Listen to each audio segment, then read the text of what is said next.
Hello everybody, welcome back to my channel. My name is David from Daveden Web Dev, and on this channel I like to talk about all things WordPress, especially about accessibility and dynamic data. I'm using a different pair of glasses today because my original glasses frame broke. So yeah, this is where we are at now. So if you can see me, you can hear me, please let me know in the comments so that I know everything is working and we can proceed from there. So, hi Jimmy, thanks for joining in. How has your day been? Is it okay? Has it been fun?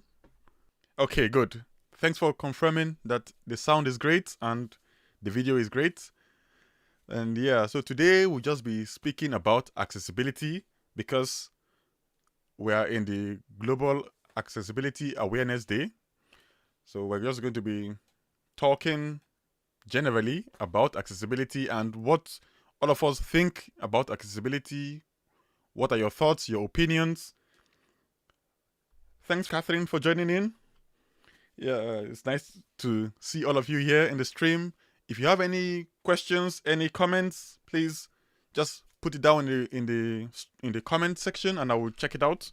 Because we are all learning from each other. Nobody is perfect. We are all students of each other. And yeah, I think. Oh yeah, I just found my glasses, so I'm just going to switch my glasses because I can see better with some glasses, and it's well, yeah. Let's see. Okay, better. Now I can see better. Hi Bilal, thanks for joining in. What are your experiences with accessibility in general? Do you personally have any form of disability? Are you like an accessibility expert? Do you do accessibility work already, like reviews or remediations and things like that? Or are you just new to accessibility? Let me know in the comments. And yeah, while we're there, let me just point out some of the things I did recently.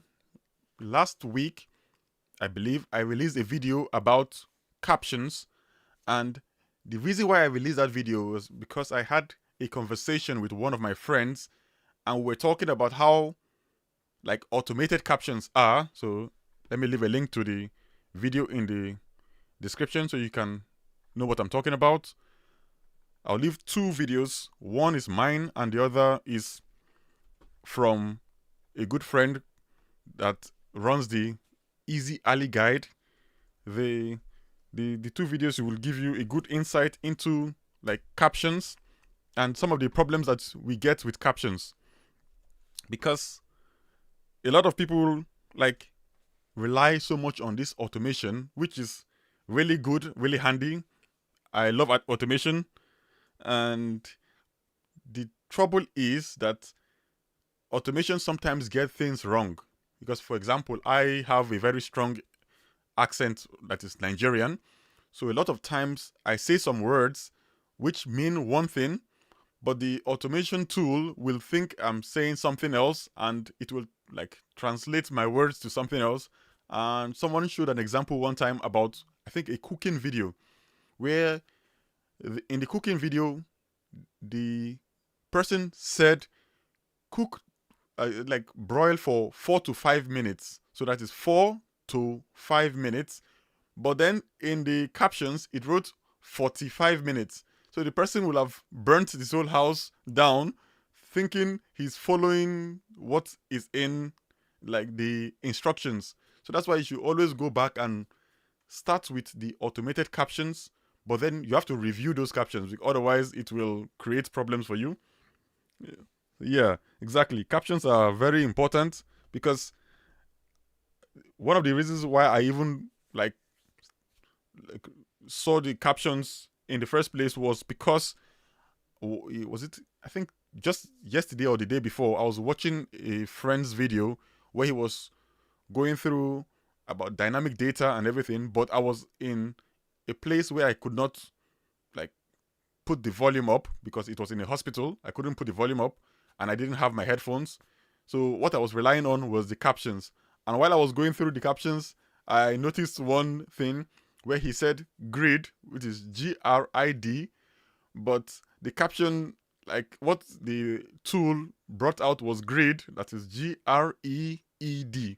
So sometimes it's because the words sound similar, so sometimes the automation tool will not get it wrong, and I just started laughing. That was one of the things that just gave me that insight into like captions and seeing that thing that sometimes if you don't pay attention to the captions. Oh, okay, yeah. So you see, yeah, captions are really, really important, and that's one thing that people never like understand. That is just because I have like I can maybe see very well. Okay, let's say not me, but somebody can see things very well. Because like I remember last week, no, 2 weeks ago, I was speaking to my cousin and we're just debating about this dark mode and light mode. And I showed him a piece of text. So like it was a gray text on a black background from one of those page builders. And I was just showing him, I was like, can you see this properly? And he was like, yeah, this is perfect for him. While for me, I was struggling to strain my eyes to see what was written because it was kind of like a light gray on a dark gray background. So not really black, but it's like a very light gray on a very dark gray background. So for me, I was struggling, but for him, it was like, yeah, that is the perfect like color for his eyes, which now made me to just start to realize that sometimes if you look at things from your own lens, you wouldn't know how people are struggling. So you would think that everybody is like getting the same thing as you, not knowing that some people are struggling with what you're doing. While if you can just like put some little effort into what you're doing, for example, you put captions on your videos, it helps people who have some hearing difficulties, and it also helps people who don't even have the hearing difficulties, but maybe they cannot follow the words well because maybe the words are fast, so they can at least listen to the words as well as read the text on the screen. So that is like a double, can't remember what it's called, but kind of like a reaffirmation that makes them to remember what you are talking about. So yeah, that is that for captions. So let me see. I prepared a presentation initially. I hope I can present. Let me see if we can preview it. Okay, let's switch my screen. And this is just in line with the Global Accessibility Awareness Day. So we're just trying to make the world more accessible to everyone. So yeah, let's now, I know most of us already know the definition of accessibility, but it's just basically designing your website for people, for everybody, especially for people with disabilities. So just trying to make sure that your website is accessible to all.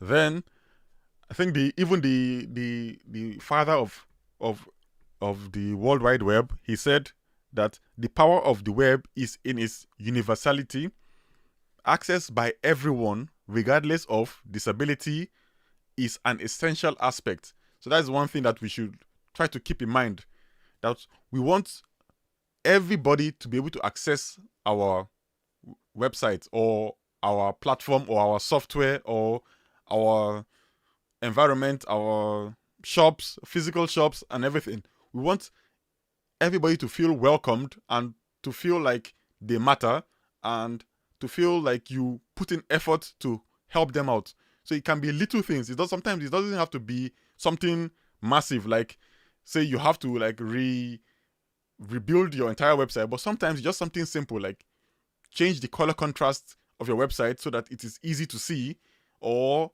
maybe add some captions to your videos, or if you don't really have to go all the way to start adding audio descriptions, but if you can, it's also a good idea to create audio descriptions so that people can follow along, especially people who are visually impaired.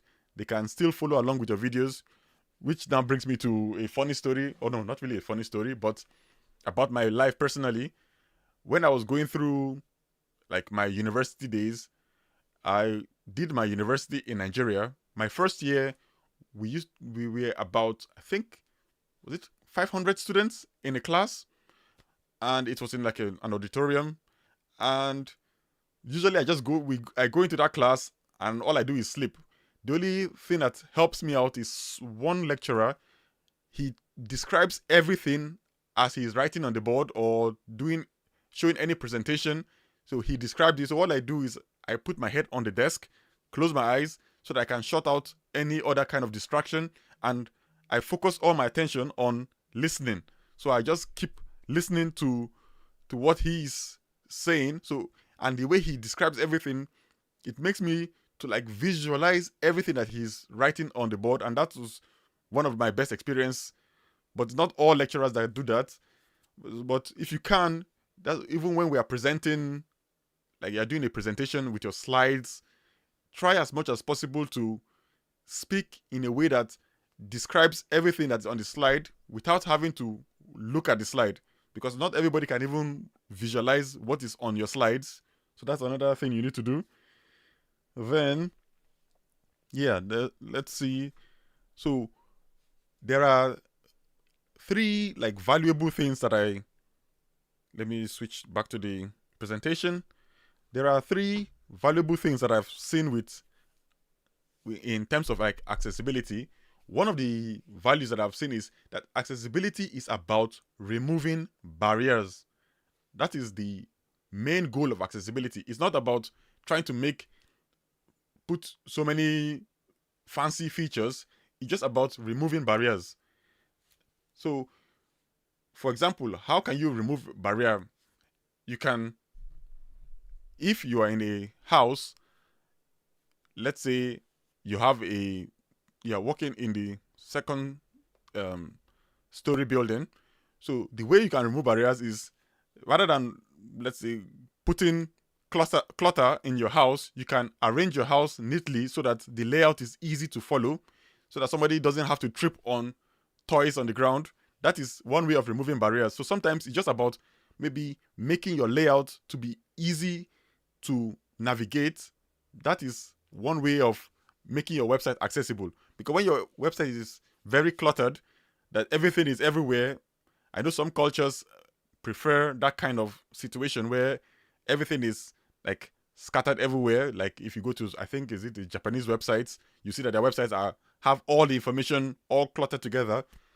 That is for that culture. But for the general culture of like the United States and the European Union, we tend to prefer things to be like visually like not cluttered. So add lots of negative space so that we can easily know that this is the heading, this is the description of the text, that is the button, things that we can just easily find our information around without having to struggle and stress ourselves, getting so much cognitive load on our brains.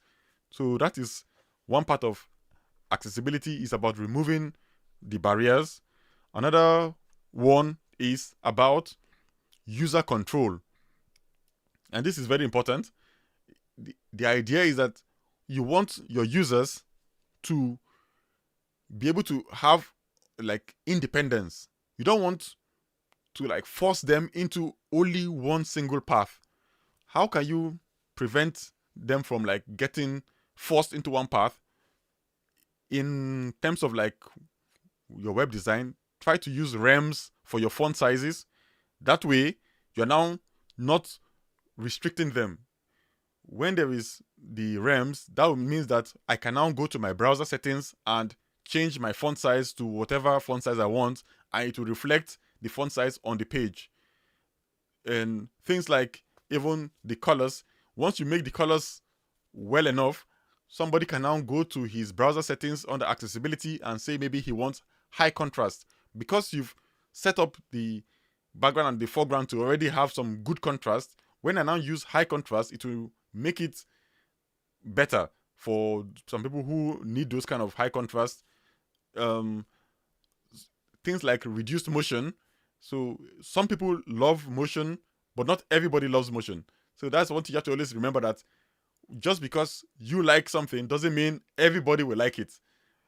Funny story, yesterday during the live stream between Anne and Reno, I remember there was that funny thing that happened where Reno likes to use music in the background while he talks, while Anne says it is distracting. So that's how life is, that you can't use your own, like, how you feel based on how everybody feels, which is why we always do all this kind of polls and ask questions so that we can find out what everybody is feeling, so that we don't make that mistake of like trying to impose your own reality on somebody else, because what you like doesn't mean that is what the majority of people in the world like. So try to always get the balance and use the standard. We try to use the governing standard that has been given to us. For example, you have the WCAG guideline, we have the authoring tools accessibility guidelines for people who are building softwares. They have their own guidelines for accessibility in terms of like the road and building access. They also have some accessibility standards, so try to follow those standards. Don't just say I know what I'm doing. I because I can walk this path, it means everybody can walk the path. Because I have learned a lot about accessibility due to my day job, because I work with a lot of people who are living with so many different disabilities. One man I work with, he cannot walk when the ground is like a bit slopey. He needs a level ground, otherwise he gets dizzy and sometimes he can lose his balance. So you might say, oh, the road is okay, I can easily walk on the road, but you don't know that it's not everybody that can do that. So try to like follow guidelines. Just try to see the guidelines and say, okay, this is what the guideline says. Let me try to follow it as much as possible. Doesn't mean that I should not have any form of creativity, but just look at the guidelines. The guideline says, for example, in terms of videos, the guideline says your videos should have a pause button. So don't just try to say, okay, I don't care. You start to play videos that nobody can pause, because it might be nice for some people, but for some other people, a video that cannot be paused can create some disorientation, and especially when the video has like music or sound on the background. So just go, as you build your website, that's one thing I always tell people. As you build your website, let's say you're building your navigation, then the first thing you do is go and check how are navigations supposed to operate. How are they built? What is the keyboard operation for the navigation? Once you get that, then as you build your website, you have that at the back of your mind, that this is how it should be built. It should have the nav tag, it should have the UL, the LI, and so on and so forth. So that's how you build your website. So always remember that the users should have that control, that independence. They should not be forced to go through only a single path, because not everybody can follow that path. So just try to give them some kind of choice. For example, if possible, try to make your website have the light mode, dark mode. This is not like compulsory, but it is a good like thing to do.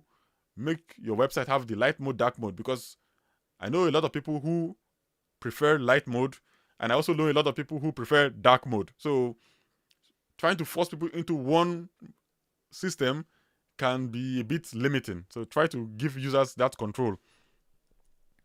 Then the other thing is still in line, is about diversity, that everybody is different. So you can't base one person's disability on another person. Always, yeah.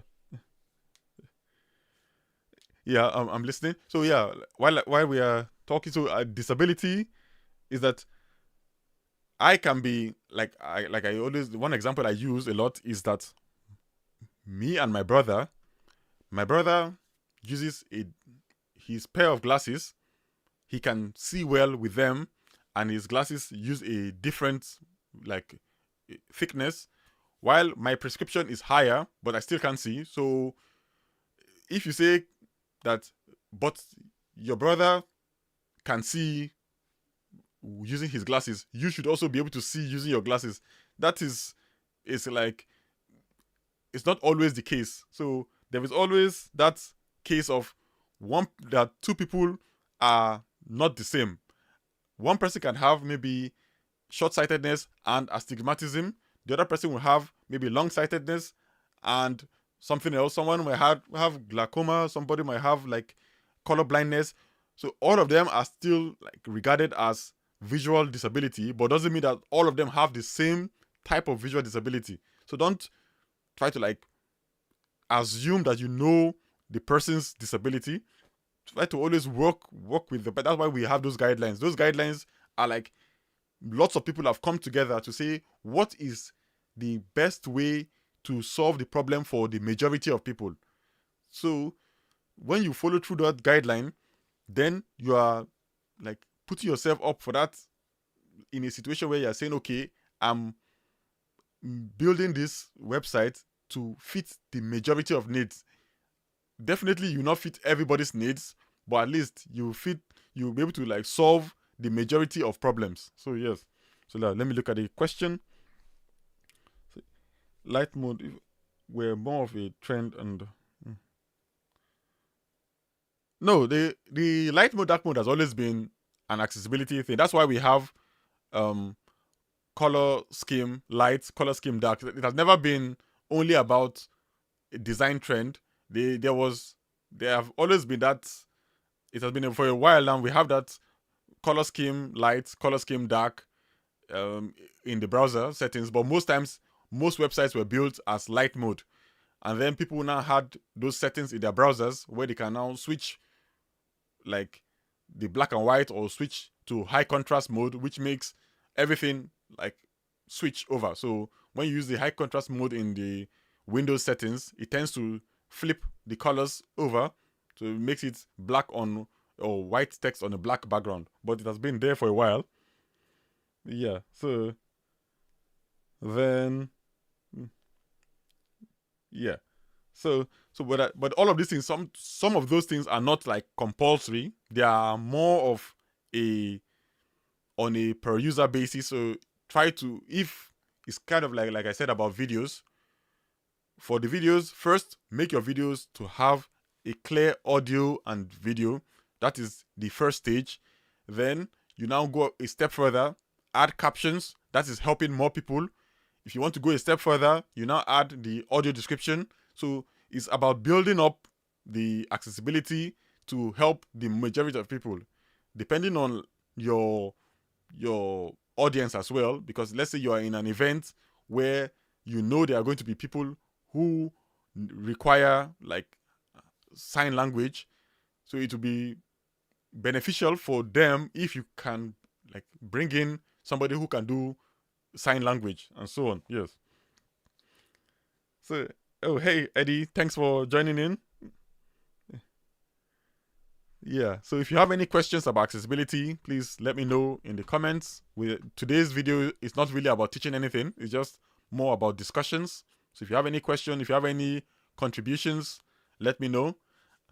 And as we continue, the first thing I'll do is I'm going to ask a question now. I would like to know what is your answer to the question. So the question is, I already have my own answers to the question, but yeah, let's just go there. And you people tell me if what I'm saying is right or wrong. So the question is, if you see a wheelchair user trying to gain access to maybe a shopping center, so it's at the door of the shopping center and they're trying to gain access. So what are some good practices you can do for the wheelchair users? The common case that some people do, which is they may think that they're helping out, is let's say maybe the person is at the door and they are stuck, so they're not able to move their wheelchair. So rather than like asking them, okay, would you need any help or anything, the person will just go and grab the wheelchair and start trying to push the person on the wheelchair. Or let's say maybe I'm like sitting in Let me switch the question so that you can see the question. But yeah, no, let's first solve the question. So let me know in the comments, what do you think is the best way? So you have a wheelchair user, somebody who is on the wheelchair. They are trying to access a shopping mall or shopping center, and they are at the door. So maybe they are blocking the way for other people who want to gain access. So what is the best solution you can do for them? One option is you can basically take the wheelchair and try to push them into the shopping mall. Another option is yes. So that is yes, that's exactly the answer. That's one of the answers. You can provide the ramp for them so that they can easily push their wheelchair, because sometimes some shopping malls, they only just put steps, and that is helping some people but not everybody. Once you put that ramp, one good thing about accessibility is that it helps not just people who have disabilities, but it also helps people who are struggling in a certain way. So when you put a ramp, that is also helping people who may have like a trolley or a maybe like a carry-on bag or something that they cannot carry up. They can now easily wheel it on the ramp. Same thing with the automatic doors.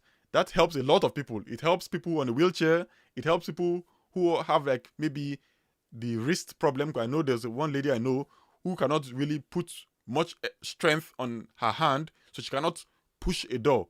There'll be a lot of pain when she tries to push a door with her hand. So that is, you are solving so many problems with just a little like solution. Like just one tiny thing is providing solution to multiple people.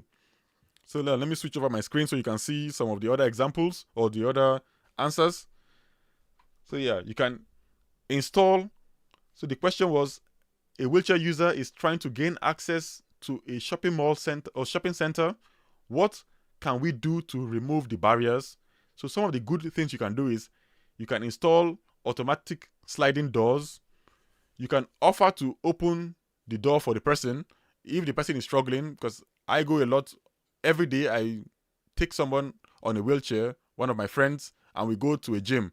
Whenever we get to the door of the gym, the entrance door is automatic, so we have the ramp, then we have an automatic door which opens up for us, so we can easily get access to the gym.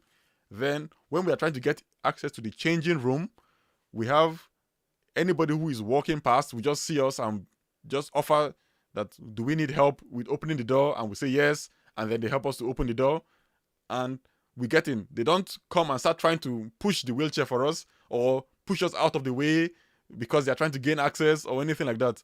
They respect us and they give us that respect and dignity to say, we are seeing that you are able to move your wheelchair. You're not stuck with your wheelchair. The only problem is that you have some barriers that are stopping you from gaining access to where you want to gain access to. So we put that. Yeah, exactly. Also put indication stickers.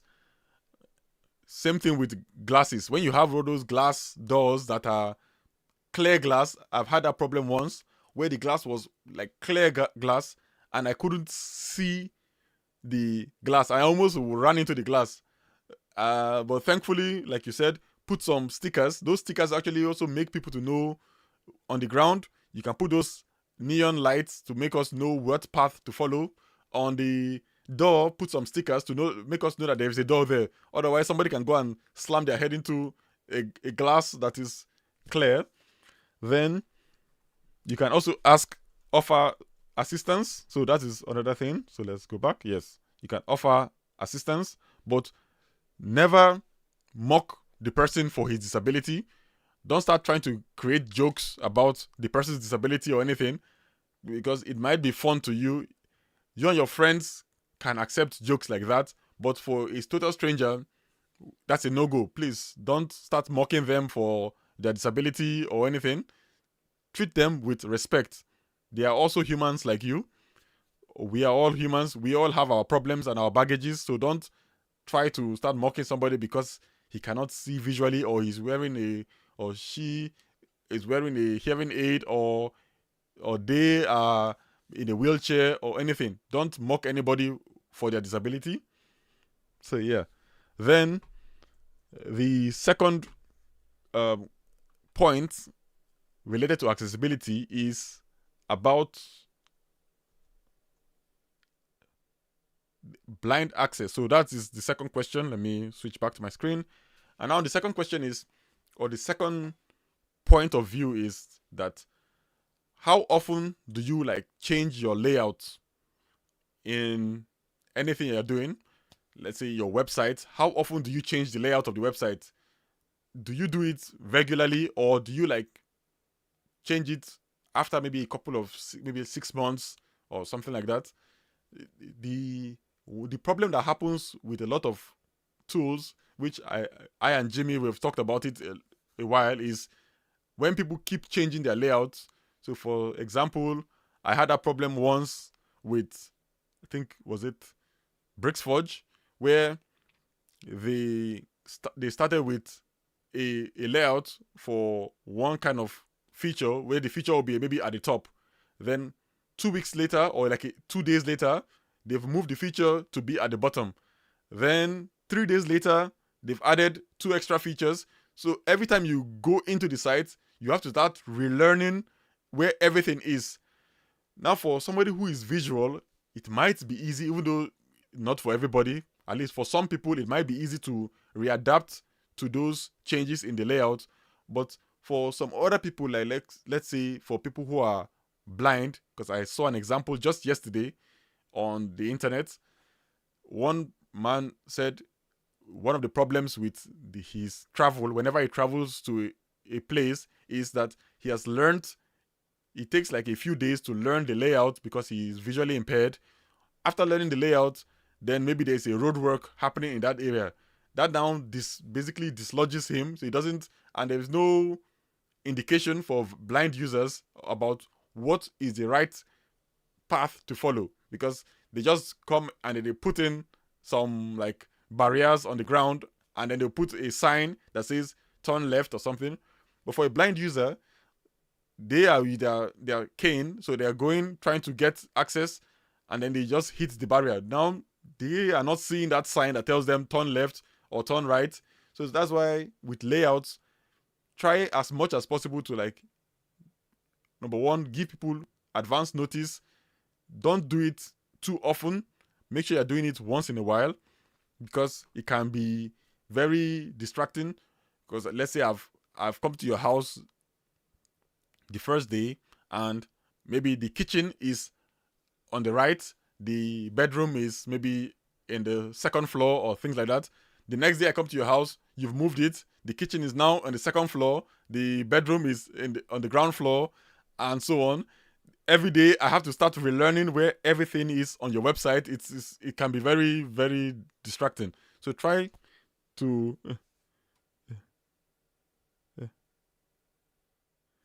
yeah, exactly. Yeah, that is the thing about it. So captions too are very, so all of these things there, try to make the website as easy to use as possible. Try, because the main points that we always remember is that accessibility is good for some. Accessibility is helpful for some, but essential for it's helpful to everyone, but essential for some. Some people rely on those things, whereas others will still get some benefits by using that tool that you're adding. So always put that at the back of your mind, and make your layout easy to remember. Try to make it follow standards like you have with your websites. We have a standard. The logo is always somewhere at the top. It's either top left or the top center.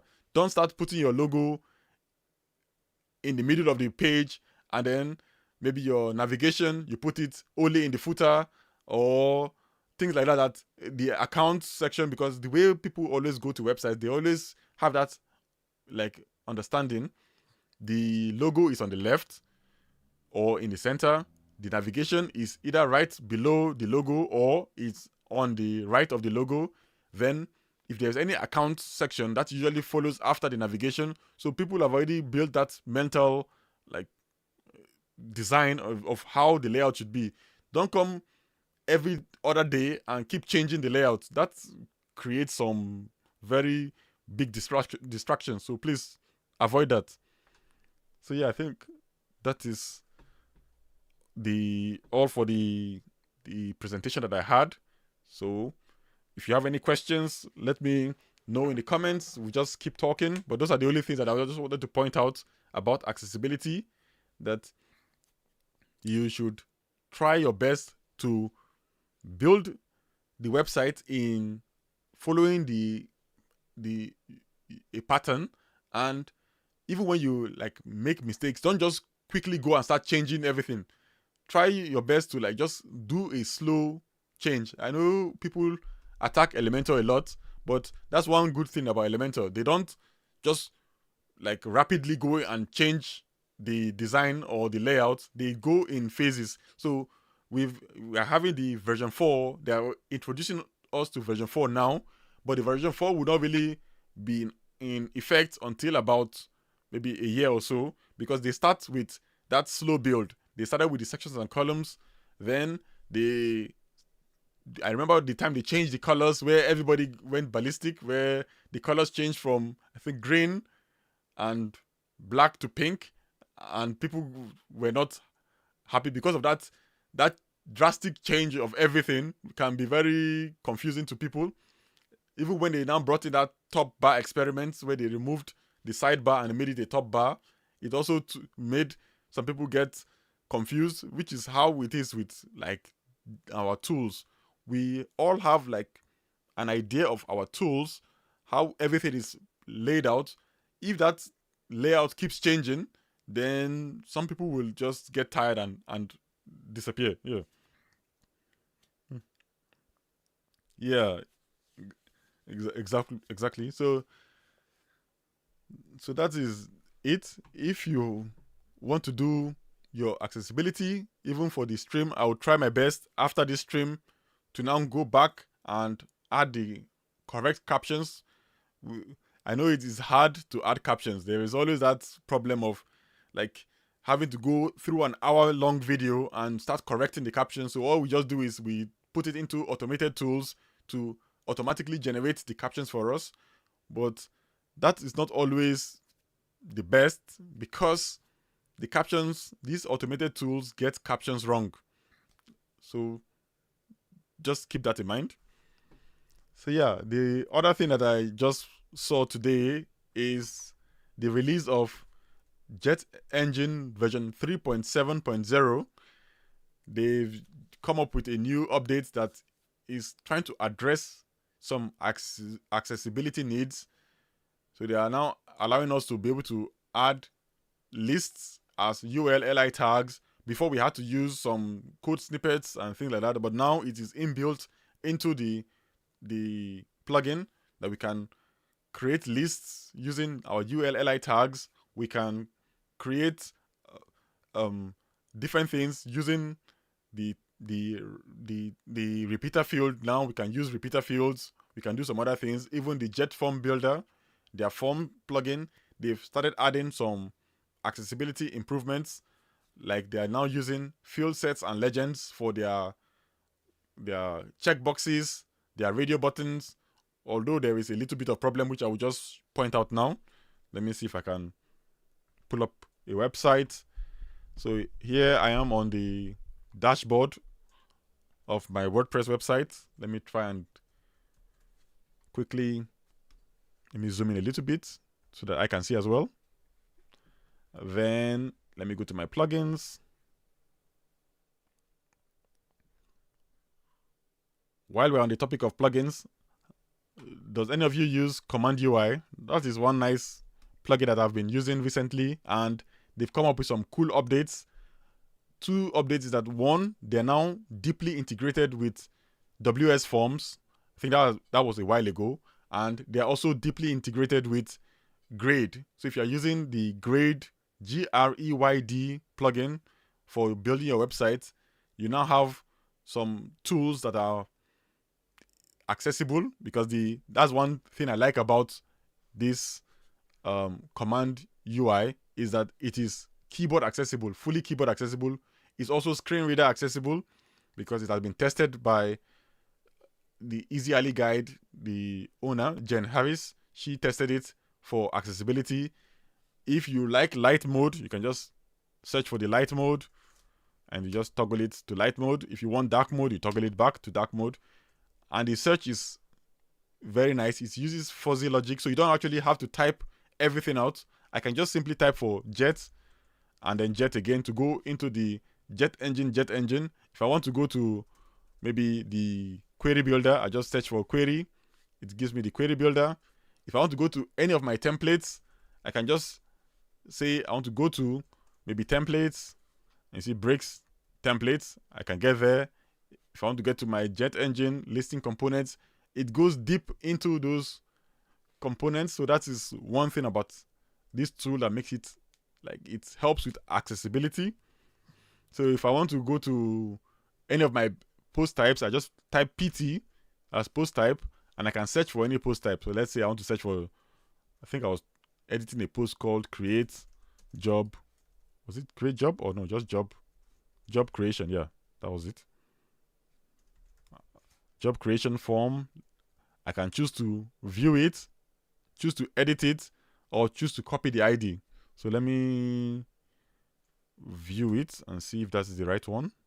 Oh no, okay, that's not the right page. Let me try and get the page again. So let me just go to the BRF pages and see what did I name it. Okay, I called it jobs homepage.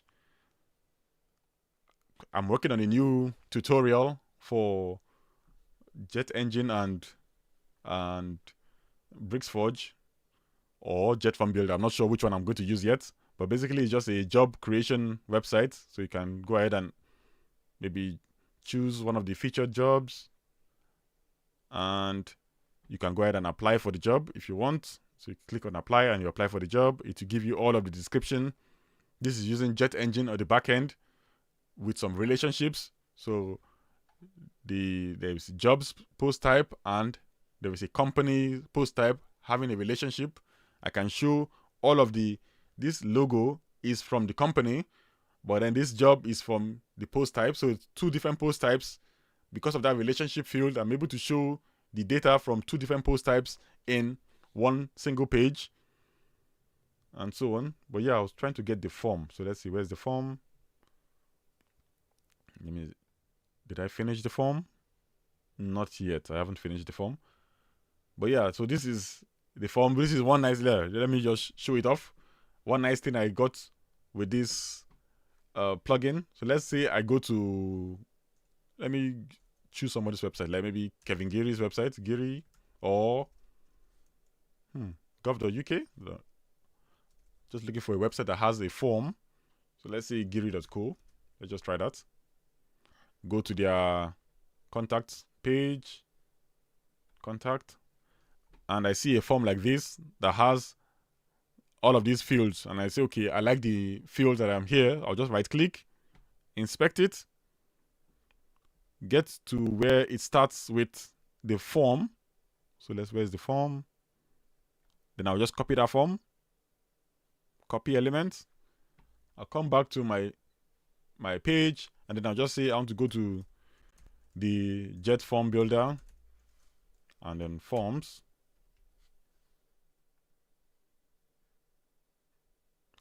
Let's see. So I'm in my form. Now we have this new option called import from HTML. I click on that, and all I have to do is just paste my form. Once I paste that form HTML, I can go ahead and say pass HTML. It gives you some instructions and other things. It's going to only retrieve all of the HTML fields. It wouldn't retrieve the styling, just the HTML fields. So pass HTML, and you can see I get my field. So first name, last name, even the description. This field is required.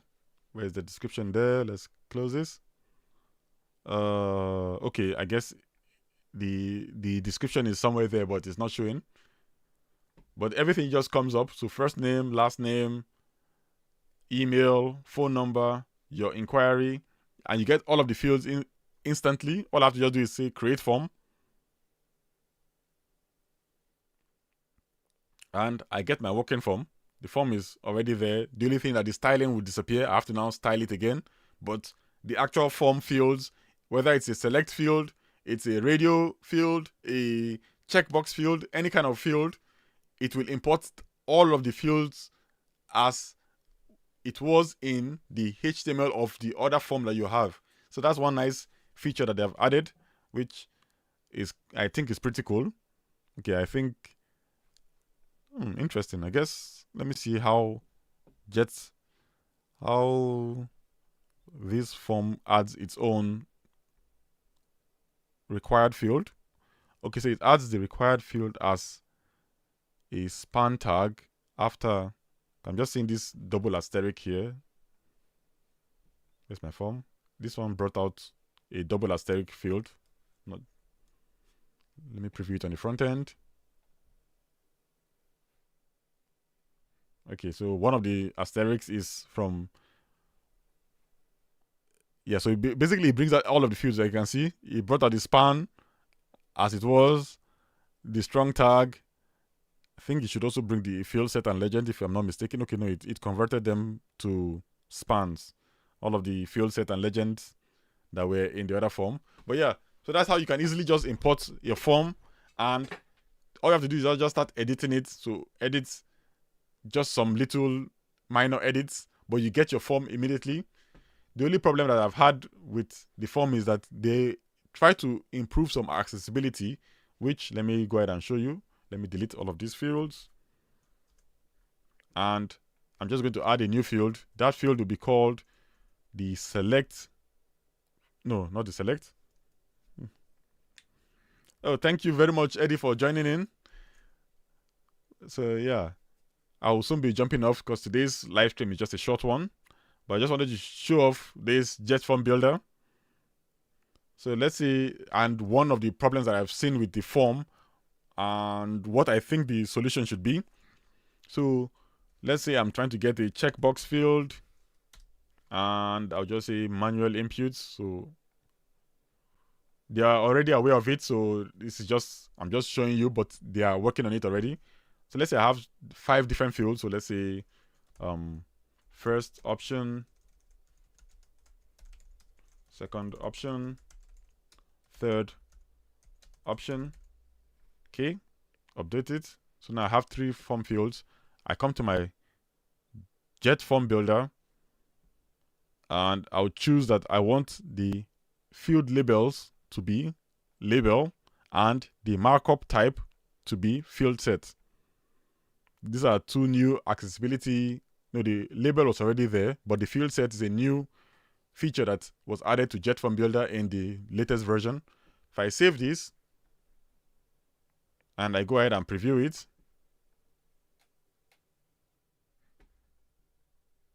you see if I inspect it,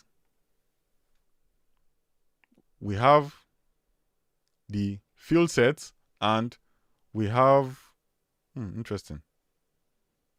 Oh yeah, I've not added a legend, that's why. So I have to add a legend. So the label, say these are general options, just a random label. I'll save that, and let me go ahead and preview it. So inspect, right click, and choose inspect. You see there's a field set and a legend. So now they are making their fields more accessible. The only tiny problem is that in HTML, when you have like fields that are like, composite fields, so let's say UL/LI tags, or you have a field set and legend, you have the details and the summary tag, you have the figure and the fig caption. The rule is that that child field must be a direct child of the parent. If there's anything that like wraps them, it breaks the HTML. So let's say in this case now they've added a div before they added the legend. So it's now a field set, div, and then legend. That has broken the accessibility. So it's no longer truly seen as a a legend for the field set. So that is one thing you have to just take note of, that whenever you have those kind of composite elements, try to avoid adding all these wrapper divs. Only add wrapper divs when it is absolutely necessary. So in the case of even your label and your input, it's not really necessary to start adding wrapper divs. So you put the label, the direct sibling should be the input, and then you can now wrap them in a div. But the elements that are combined together, just try your best not to be adding wrapper divs everywhere, which was the problem with Elementor before. But now they have fixed most of those problems. They've come up with the atomic elements, and they're now avoiding the use of all of those wrapper divs everywhere, because the idea is for like any kind of composite element, just try to reduce the use of divs and other tools, because the moment the HTML is passed, it will pass the field set, then you don't pass that div. Once it sees a div, it means that, okay, that is now a different element. It doesn't see that legend in the div as the attached to the field set. So a screen reader user, when they land on the element, it will not read the legend for them. It will not read the what's it called, the label. It will only read the options, which can be confusing. It's like I tell you, pick one of 3 options. You ask me, okay, what is the question? I tell you, no, just pick one of 3 options. That can be a bit weird. So that's why we have that field set and legend. The legend is like the name before the options. That's the only way we can give names to the options. Otherwise, the options don't have a name. So yeah. But yeah, that is basically what I wanted to talk about today. If you have any questions about accessibility, let me know in the comments, and we'll be jumping off in about 4 minutes. Yes. So yeah. The other thing I'll just point out while we wait for the time is, I'll just look at Elementor version 4, and I'll just point out some new changes that I've added. So let's see if I can find it.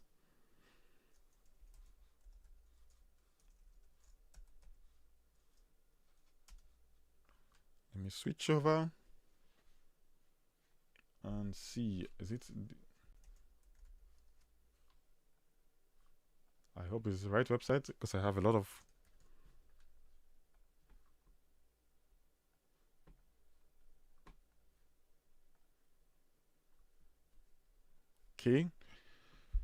Okay, no, this is the wrong one, I believe. Yes, this is the wrong website. This is a Bricks website. This is an Elementor website. Let me see. Just want to.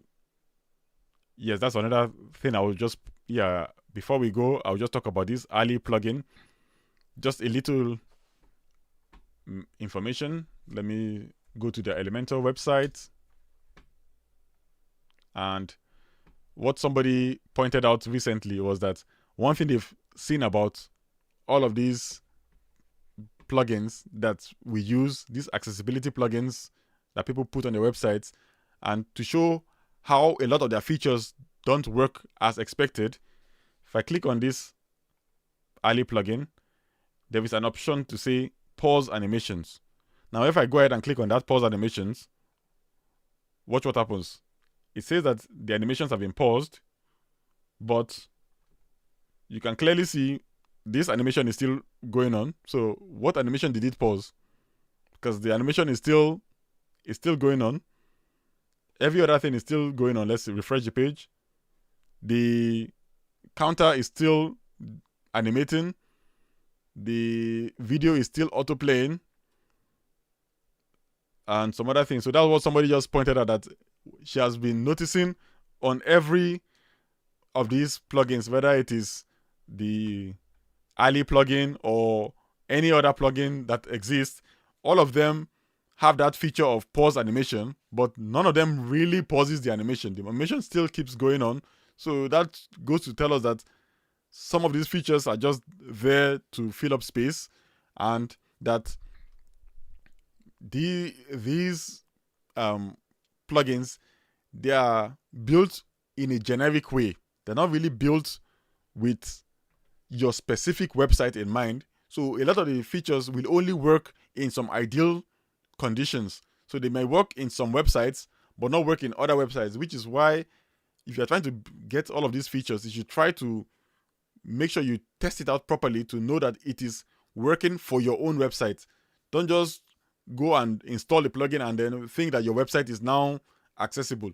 Those tools, a lot of them, there was a research recently, a lot of them break websites. I know Ali doesn't break anybody's website. It doesn't interfere with your website, but a lot of them break some people's websites. So use them with caution and test them out fully before you deploy them on your website. Yeah, so that is all I wanted to say. And yeah, we have come to the end. The time is up. So yeah. Email, what tool are you using? Email providers add-ons that the email field is not valid. I'm not sure which add-on that is, which email provider add-on. I'm not sure about the add-on. You can send me an email so that I understand what add-on that is, but I currently don't know the add-on you are referring to. Yeah, so if you can send me an email, that would be great. I can check it out later. And please, if you've not hit the like button already, please do hit the thumbs up so that the algorithm will know that the live stream was helpful. When I put in. So are you referring to Jet Form Builder or another form plugin? So that I'm pretty sure exactly what's going on. So when I put the text field and change it to email, it doesn't work. So could you verify which one I'm using? Thank you, Catherine, for joining in. Yeah, I'm jumping off now as well. So thank you all for joining in. I will be answering other questions later, and I'll be trying to record some new videos. If you're not aware already, let me just do a final plug before we jump off. There is another live stream that's going to be happening very soon by the WP Accessibility Day. They'll be doing a panel which you can check out. So I'll just paste that in the comments. And that will be all for today. So let me go ahead and also show it on screen. And I will try to answer this new question later. So let's show it on screen. So yeah, it's called Perspectives on the State of WordPress Accessibility with Beth Hannon, Joe Dolson, Amber Hines, and Isla White. And it's happening 12 p.m. CST, which is 5 p.m. UTC or 6 p.m. in the BST. That's my time. In about 2 hours time, it will be on. So you can check it out. And yeah, that's it. So thank you all for watching. It has been a good live stream. Thank you all for engaging in the live stream. Like I said, if you have not hit the thumbs up, please hit the thumbs up. And I'll see you all in the next video.